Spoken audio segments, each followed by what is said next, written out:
My first guest is an Emmy Award-winning actress who starred in the classic TV series Everybody Loves Raymond, also in The Middle, many other shows. She is a noted pro-life advocate and an outspoken supporter of Israel, recently returned from her first trip to Israel. I want you to welcome an absolutely wonderful human being.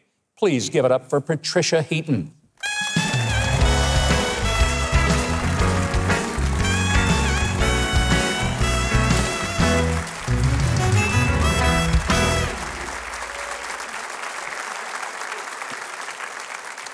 You just got back not long ago from Israel, and I can't wait to hear what made you go in the first place and what just said, look, I know a lot of people aren't going to Israel right now, war is going on, but you went. Why?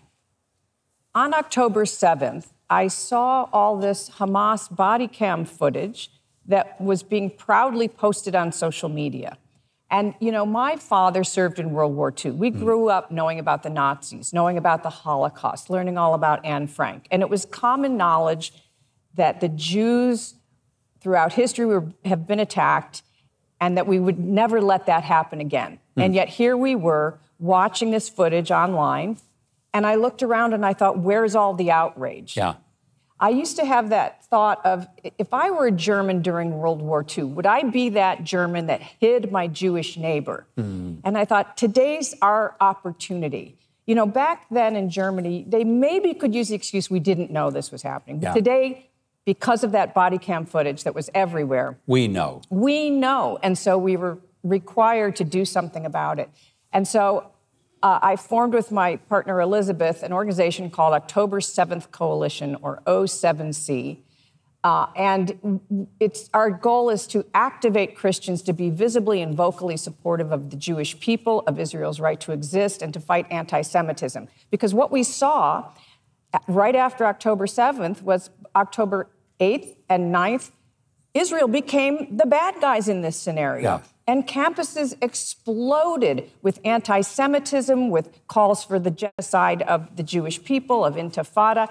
And it's morphed into even calling for the destruction of the West, for calling for the destruction of democracy. And so even though I'm Irish Catholic from Cleveland, my sister is a nun, my mom was one of 15 kids, and my grandmother was Catholic Mother of the Year for the United States and got a medal from the Pope. Wow. I would say you're pretty solid Catholic right Catholic. there, yeah.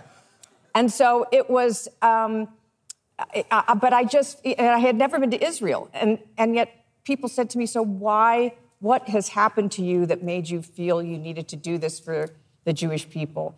And I'll tell you, I just felt a call, you know, for the last couple of years, the business has been a little bit slow in the entertainment world. And I'm a doer, and I was asking God, what do you want me to do? Because if it's not going to be a TV series, give me something. I need something to do. What would you have me do? And when October 7th happened, I felt that was my call, is to do something. And I've learned so much since then. And fortunately, I went to Israel a few weeks ago to really see everything firsthand. And it was a very short, intense trip. I left on a Sunday, landed on Monday, Tuesday, Wednesday, Thursday. It was Jerusalem, it was Capernaum, it was the kibbutzim, it was some of the places where murders happened. I got to meet with Rachel Poland Goldberg, whose son Hirsch, unfortunately, an American, was killed. And so it was an intense trip. It was really quick, but it was so beautiful. And I got to see firsthand the importance of Israel, the beauty of Israel, what they stand for and what it means for that country to exist surrounded by other hostile countries. And they're incredible. You also saw things on the Gaza border. You talked to other people. Does the world have a clear and an accurate picture of what's happening over there? No, I don't think so. I'm astonished at how the Israelis are. I never sensed bitterness. Yeah. I never sense a revengeful spirit. They really want peace. They really want peace. And they continue to live and celebrate and embrace life. And I think that's so important. And being over there, you know, we could hear the Iron Dome taking out rockets and missiles. And our guide said, when you hear the big booms, that's us, so don't be worried. And we were right where they believed Jesus did the Sermon on the Mount, and we heard boom, boom. And then you would see these puffs of smoke in the air where they had taken out missiles right over our heads. And I always felt completely safe because the people around me were safe. And it's hard to imagine that you get used to living that way, as you said. And so it's very, very moving.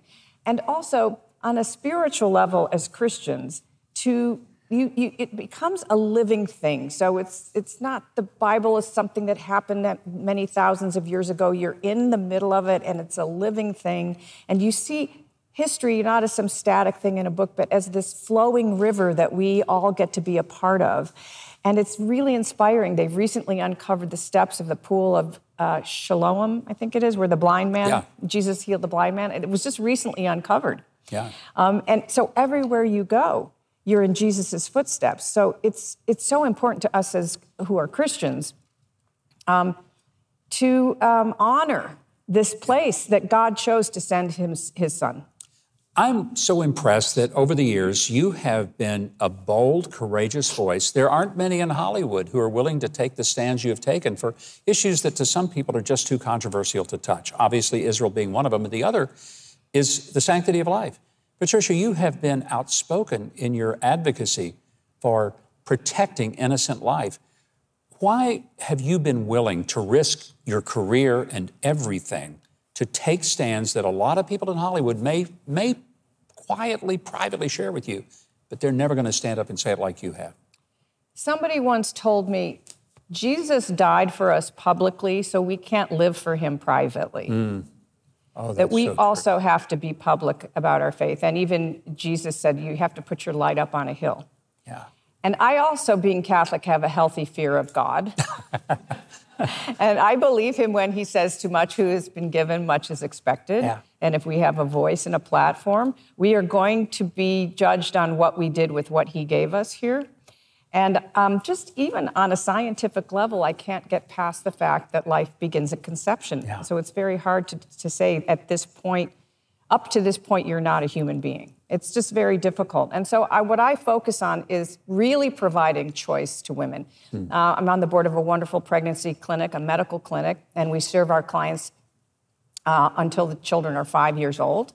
And there's health counseling, psychological counseling, all kinds of opportunities for people to build a strong family through our clinic. So if I'm going to stand before God and say, how did I help women?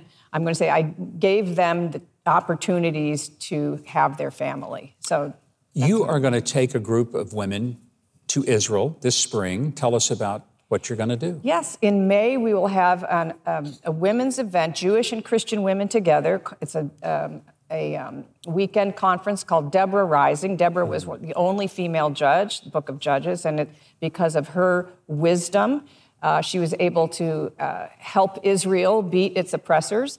And so we want to bring the wisdom of women together, both Christian and Jewish, and we need to be connected, and this is part of O7C, is connecting us with our Christian brothers, our Jewish brothers and sisters.